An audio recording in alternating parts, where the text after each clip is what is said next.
Her story begins not with a melody, but with a dream buried in a dusty Texas garage. It was a dream that belonged to her father, Abraham Quintanilla Jr., a faded memory of his own failed musical aspirations. He had once been a singer in a group called Los Dinos, but life and a family to feed had forced him to trade his microphone for a desk job. Yet a ghost of that passion lingered, a burning desire to create music that spoke to the soul. He saw that fire in his children, in his son A.B., who could play bass with a natural rhythm, in his daughter Suzette, a fierce and loyal drummer, and most of all, in his youngest child, a girl named Selena, whose voice was a miracle. It was a voice that could soar, a sound as clear as the Corpus Christi sky, and it was a voice that would eventually become the heartbeat of a generation.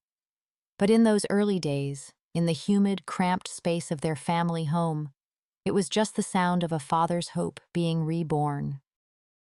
Born in Lake Jackson, Texas, on April 16, 1971, Selena Quintanilla was the embodiment of a new American reality. She was a Mexican-American girl, caught between two worlds, two languages, and two cultures. Her parents were second-generation Americans of Mexican descent, and though Spanish was a part of their heritage, English was the language spoken at home. This linguistic gap would become both a challenge and a defining element of her career.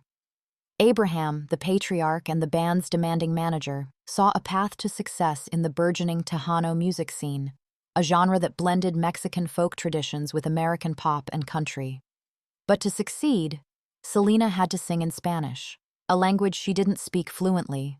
So, under her father's strict tutelage, she learned to sing phonetically, her young voice wrapping around words she didn't fully understand.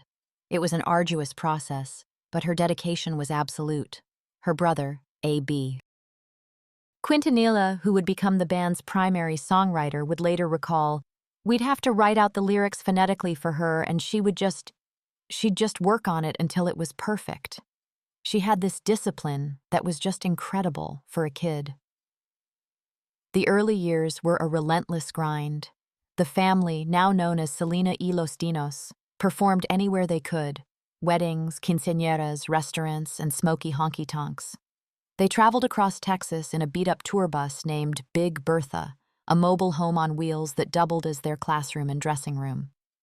The stages were often small, the audiences sparse, and the paychecks even smaller.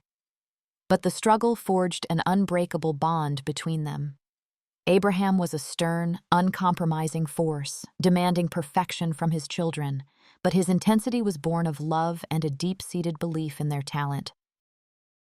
He was the anchor, the strategist, the one who held the family together as they chased a dream that, to many, seemed impossible. Meanwhile, Selena, the girl with the magnetic smile and the voice of an angel, was becoming the star. She was a natural performer, captivating audiences with a stage presence far beyond her years. Her passion was infectious, her energy boundless. Even in those humble beginnings, there was a sense of destiny about her. As the 1980s gave way to the 90s, the hard work began to pay off. Selena y Los Dinos signed with EMI Latin, and their star began to rise. Selena was not just a singer, she was a cultural phenomenon in the making.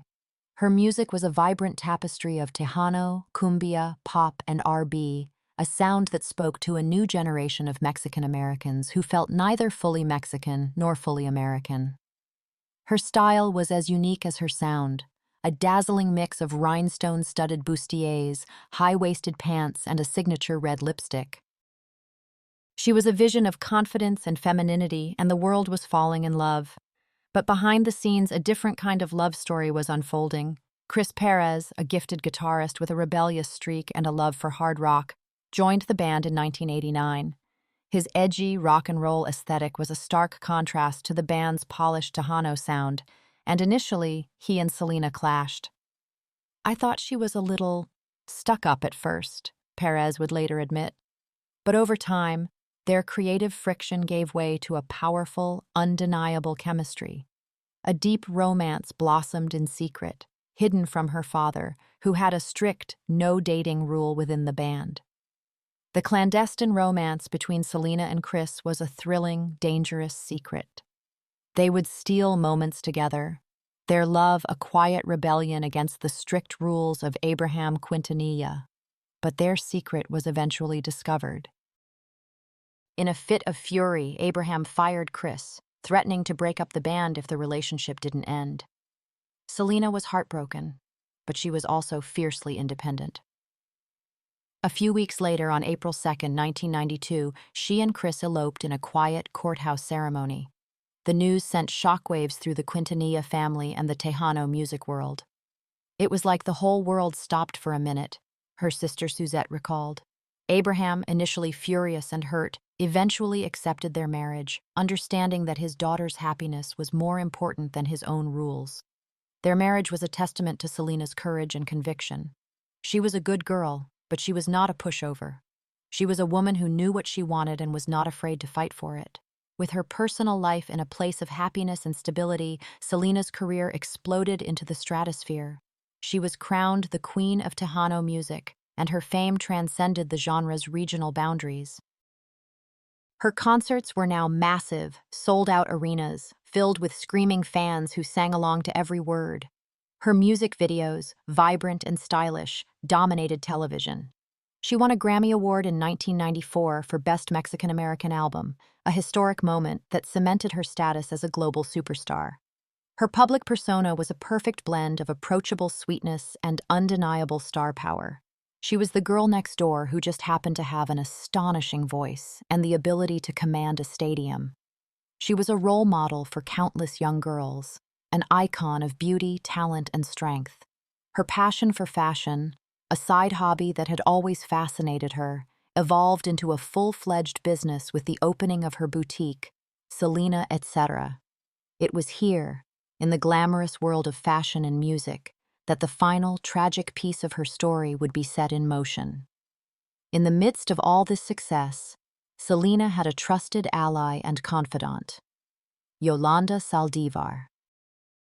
Saldivar was a fan who had convinced Abraham to let her start and run the official Selena fan club. She was fiercely dedicated, almost obsessively so, and soon became the manager of Selena's boutiques. She was family, a close friend, and a crucial part of the Selena Quintanilla empire. But behind the veneer of friendship and loyalty, something was terribly wrong. In late 1994, the Quintanilla family began to receive complaints from fan club members who had paid for merchandise they never received. Abraham, ever the protector of his family and their legacy, started to investigate. What he found was a trail of deceit and embezzlement. Thousands of dollars were missing, and the evidence pointed squarely at Yolanda. She had abused her position, betrayed their trust, and stolen from the very family who had welcomed her with open arms.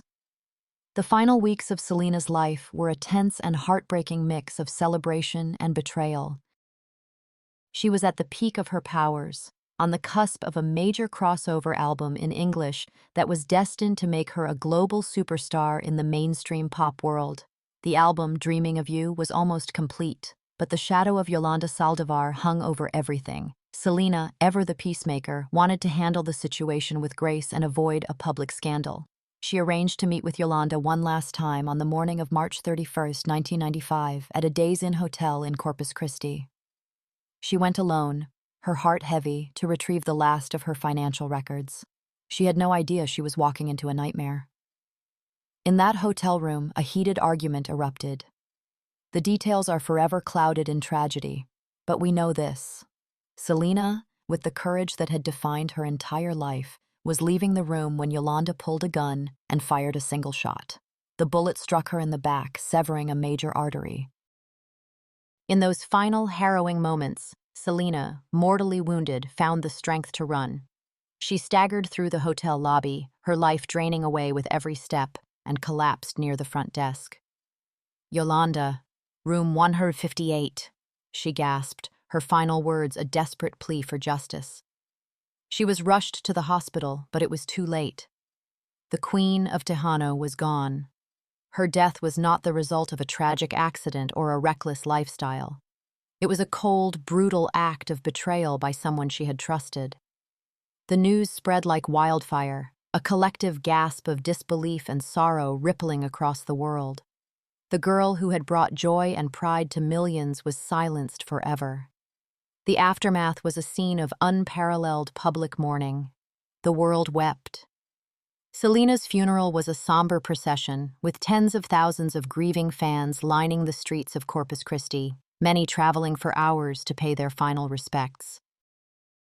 The funeral was a sea of flowers, candles, and heartbroken faces. The silence was broken only by the sobs of those who had lost their idol, their role model, their queen. Her death transcended music and culture. It became a shared loss, a profound wound in the heart of a community that saw in her not just a star, but a reflection of their own hopes and dreams. Her father, Abraham, the man who had pushed her to greatness, was now forced to grieve his daughter. Her husband, Chris, was left to pick up the pieces of a life and a love story that had been tragically cut short. In death, Selena's legacy only grew stronger. Her final album, Dreaming of You, was released posthumously and became an instant smash hit, a heartbreaking testament to the career she never got to have. The album debuted at #1 on the Billboard 200, making her the first Latin artist to ever achieve that feat. Her music became a beacon of hope and a symbol of cultural pride. She remains a powerful force in the Latin music world, her influence felt in the careers of artists from Jennifer Lopez to Becky G. She was a bridge, a crossover star who brought Tejano music to the mainstream, opening doors that had previously been closed. Her life, though tragically short, was a masterclass in resilience, hard work, and the power of believing in oneself. The legacy of Selena Quintanilla is more than just her music. It is a story of a family's love, a community's pride, and an artist's unwavering passion. She was a woman who seamlessly blended two cultures, proving that you don't have to choose between your heritage and your identity. She was, in the truest sense of the word, a star who burned brightly and left an indelible mark on the world. The myths surrounding her life persist, the what-ifs and the could-have-beens of a career cut short. But the truth of her legacy is simple. She was a girl who sang from the heart, a woman who loved fiercely, and a queen who will never be forgotten. Her melody, though silenced too soon, echoes on, a timeless soundtrack to a life lived with grace, joy, and a passion that continues to inspire us all.